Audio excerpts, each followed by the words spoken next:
नमस्कार friends, welcome my channel friends. Radhe Radhe friends, आज की वीडियो स्टार्ट करते हैं। रोहिणी व्रत कथा। रोहिणी व्रत के दिन जरूर पढ़ें यह व्रत कथा, जाने महत्व, पूजा विधि और शुभ मुहूर्त। महत्वपूर्ण जानकारी। जनवरी में रोहिणी व्रत। शुक्रवार 10 जनवरी 2025। शुरू 10 जनवरी 2025 दोपहर 1:45 बजे। समाप्त 11 जनवरी 2025 दोपहर 12:29 बजे। रोहिणी व्रत जैन समुदाय के लोगों का महत्वपूर्ण व्रत है। इस व्रत को जैन समुदाय के लोग करते हैं। यह व्रत रोहिणी नक्षत्र के दिन किया जाता है, इसलिए इसे व्रत को रोहिणी व्रत कहा जाता है। रोहिणी नक्षत्र के समाप्त होने पर रोहिणी व्रत का पारण किया जाता है। रोहिणी नक्षत्र के समाप्त होने के बाद मार्गशीर्ष नक्षत्र आता है। रोहिणी व्रत एक वर्ष में 12 होते हैं, अर्थात ये प्रत्येक महीने में आता है। फलाहार सूर्यास्त से पहले किया जाता है क्योंकि रात को भोजन नहीं किया जाता है। ऐसा माना जाता है कि इस व्रत का पालन 3, 5 या 7 वर्षों तक लगातार किया जाता है। अगर उचित अवधि की बात करें तो ये 5 वर्ष और 5 महीने है। इस व्रत का समापन उद्यापन द्वारा ही किया जाता है। यह व्रत पुरुष और स्त्रियां दोनों कर सकते हैं। हालांकि स्त्रियों के लिए यह व्रत अनिवार्य माना गया है। जैन समुदाय में यह मान्यता है कि यह व्रत विशेष फल देता है तथा कर्म बंधन से छुटकारा दिलाने में सहायक होता है। रोहिणी व्रत पूजा विधि। इस दिन ब्रह्म मुहूर्त में उठ जाना चाहिए और घर की साफ सफाई भी अच्छे से कर लेनी चाहिए। इसके बाद सभी नित्य कर्मों से निवृत्त होकर स्नानादि कर घर की साफ सफाई करनी चाहिए। गंगाजल युक्त पानी से स्नान ध्यान करें और फिर व्रत का संकल्प लें। आमचन कर अपने आप को शुद्ध करें। पहले सूर्य भगवान को जल का अर्घ्य दें। इस व्रत के दौरान जैन धर्म में रात का भोजन करने की मनाही होती है। फलाहार सूर्यास्त से पूर्व कर लेना चाहिए। जनवरी 2025 के लिए रोहिणी नक्षत्र तिथियां। शनिवार 11 जनवरी 2025। शुरू 10 जनवरी 2025 दोपहर 1:45 बजे। समाप्त 11 जनवरी 2025 दोपहर 12:29 बजे। रोहिणी व्रत का महत्व। रोहिणी व्रत एक पवित्र भारतीय अनुष्ठान में से एक है और इसे बहुत ही विशेष तरीके से मनाया जाता है।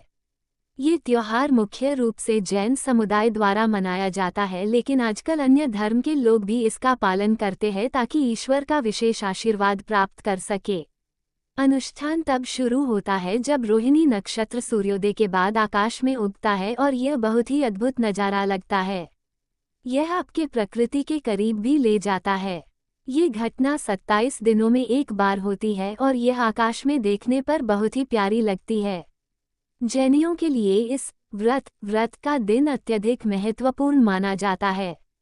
उनका मानना है कि इस दिन अनुष्ठान करने से व्यक्ति को जीवन में दुख, गरीबी और अन्य बाधाओं से छुटकारा मिल सकता है और इसीलिए इस व्रत के पूरे मन और विश्वास के साथ रखना चाहिए।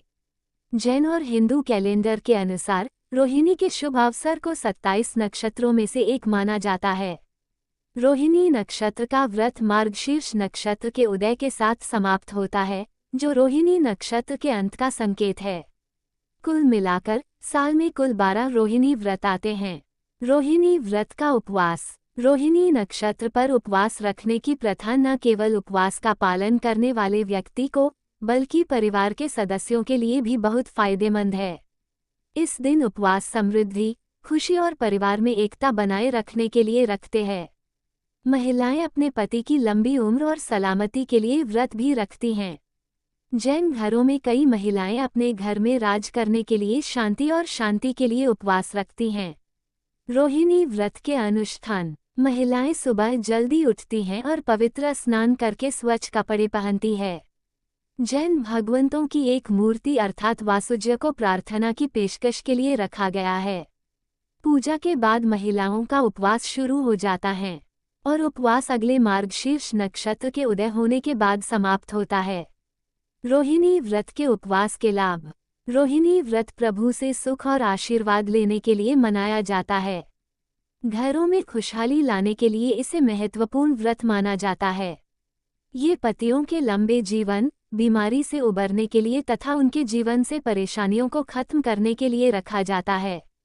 लोगों को सभी दुखों और गरीबी से छुटकारा मिलता है। भक्त अच्छे स्वास्थ्य, धन और भाग्य पाने के लिए और सुखी वैवाहिक जीवन को बनाए रखने के लिए भी प्रार्थना करते हैं। रोहिणी व्रत कथा। प्राचीन कथा के अनुसार चंपापुरी राज्य में राजा माधवा और रानी लक्ष्मीपति का राज्य था। उनके 7 बेटे और एक बेटी थी। एक बार राजा ने बेटी रोहिणी के बारे में ज्योतिषी से जानकारी ली तो उसने बताया कि रोहिणी का विवाह हस्तिनापुर के राजकुमार अशोक के साथ होगा। इस पर इसके बाद राजा ने स्वयंवर का आयोजन किया। इसमें रोहिणी अशोक का विवाह करा दिया गया। बाद में रोहिणी अशोक राजा रानी बने। एक समय हस्तिनापुर के वन में श्री चारण मुनिराज आए। उनके दर्शन के लिए राजा पहुंचे और धर्मोपदेश ग्रहण किया।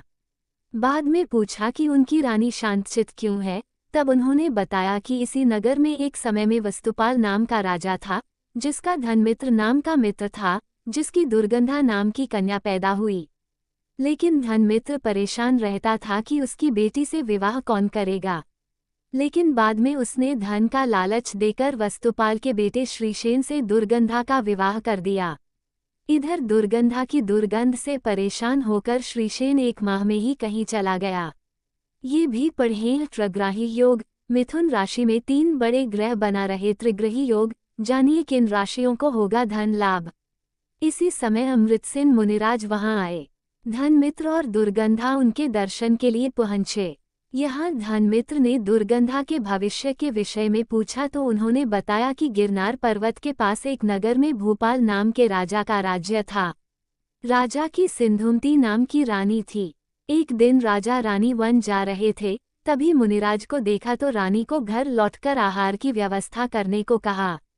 रानी घर तो लौट आई, लेकिन गुस्से में मुनिराज के लिए कड़वी तुबी का आहार तैयार कराया। इससे मुनिराज को बहुत कष्ट और उनकी मृत्यु हो गई। राजा को इसका पता चला तो उन्होंने रानी को महल से निकाल दिया। पाप के कारण रानी को कोढ़ भी हो गया और आखिर में उसकी मृत्यु हो गई और नरक में गई। यहाँ दुख भोगने के बाद पहले वह पशु योनि में उत्पन्न हुई और बाद में तुम्हारे घर दुर्गंधा नाम की कन्या के रूप में पैदा हुई। इस पर धनमित्र ने ऐसे व्रत के बारे में पूछा जिससे उसका पाप कटे, जिस पर मुनि अमृतसेन ने उन्हें रोहिणी व्रत का महत्व और विधि बताई। दुर्गंधा ने ऐसा ही किया और संन्यास व मृत्यु के बाद स्वर्ग गई, वहां से तुम्हारी रानी बनी। इसके बाद राजा अशोक ने अपनी कहानी के बारे में पूछा तो मुनिराज ने बताया कि भील के जन्म में तुमने भी मुनिराज को कष्ट दिए थे। इससे मृत्यु के बाद नरक होते हुए और कई योनियों में भ्रमण करते हुए व्यापारी के घर पैदा हुए। इसके बाद मुनिराज के बताने पर रोहिणी व्रत किया और अगले जन्म में राजा बने। इस तरह राजा रानी रोहिणी व्रत के प्रभाव से मोक्ष को प्राप्त किए।